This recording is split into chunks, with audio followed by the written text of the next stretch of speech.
Hello, welcome back. In last video, we talked about the basic concept of STM32. From now on, I will guide you step by step through writing code and doing some projects.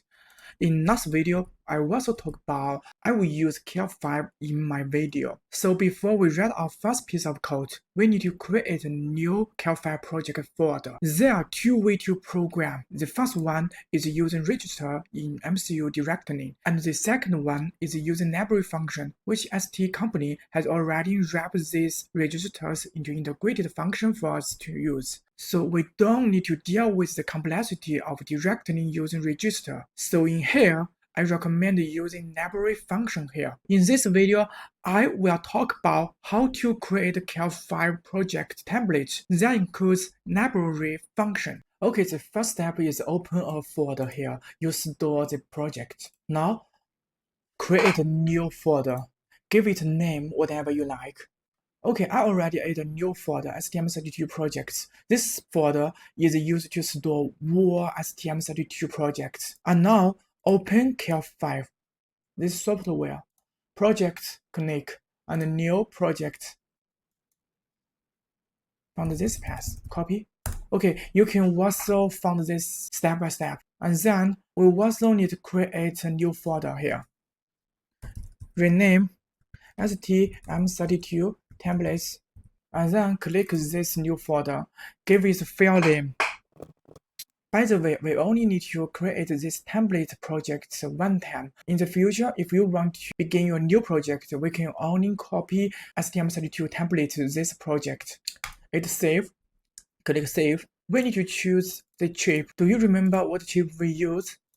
STM32F1 or 3, C8, right? This one, right? Click OK. This window can also help us to create a new project, but now we don't need to use this. So, cancel. You can see that this is our new project folder and nothing in our project. And then we need to copy some necessary file to our project. You can see this folder. This is STM32F1 or X standard peripheral library. I already downloaded from the ST website. This website. I will upload this folder to my GitHub, and you can download and use it directly. And we click library, CMS, CM3, device support, ST, setup. Okay, this is one setup file. We need this. So we need to copy this Word file to our template. But if you copy directly, it's too messy. So we create a new folder to store this setup file. Rename. Okay. Copy to here. And we back to STM32F10, this folder. And you can see these three fields. The first one is used to describe the peripheral register and register address. And this two is used to set the clock. So we need these three fields. Copy to our project setup. Okay, you can see that in our setup folder, you can see the setup file and the peripheral register file, and we need other file is the core file, right? Back to CM3, core support. Yeah, these two is core files, some core register or core function in the core file.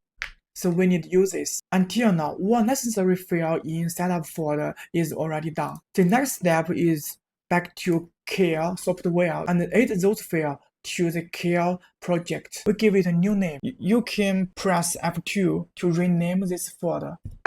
Okay, and add existing file. This couple of files are all setup file. We only use one of them. I give you answer. We use this one, and so we need to add this one. And then we need to add .c or .h file. 8. If in your computer you cannot see the word file, you can click here, word file, right? Okay, you can see that this is setup file, this is the core file, this is a peripheral file, right? That indicates that those files are already added to the project. And you can see that this is a yellow key here. It means this file cannot write, it can only read. You can type, it's invalid, right? And then we also need to add this path to our project. Click this one and click this one, C or C+.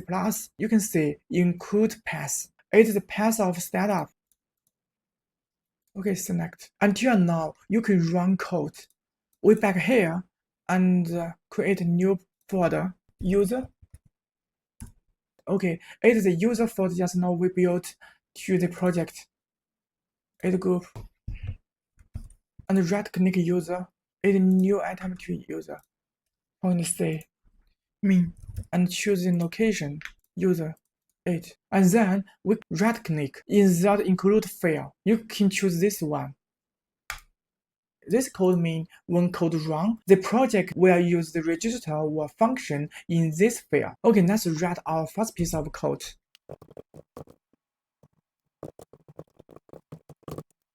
And then click this build target. Okay, you can see here, there's one warning here. Next line of file ends without a new line. It means this bracket cannot in the last line. So we leave a blank line, build again. Okay, no error, no warning. It means our first piece of code is okay. Until now, if you want to write code using register, this project has already done.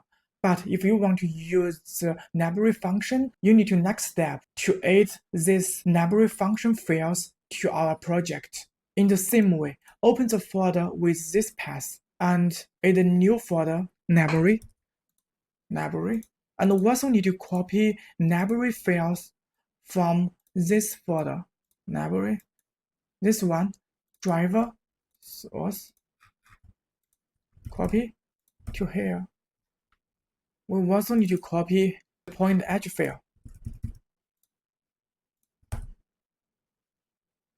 Okay, this is one library files we need. Go to the Keil software, add group, library, add existing file.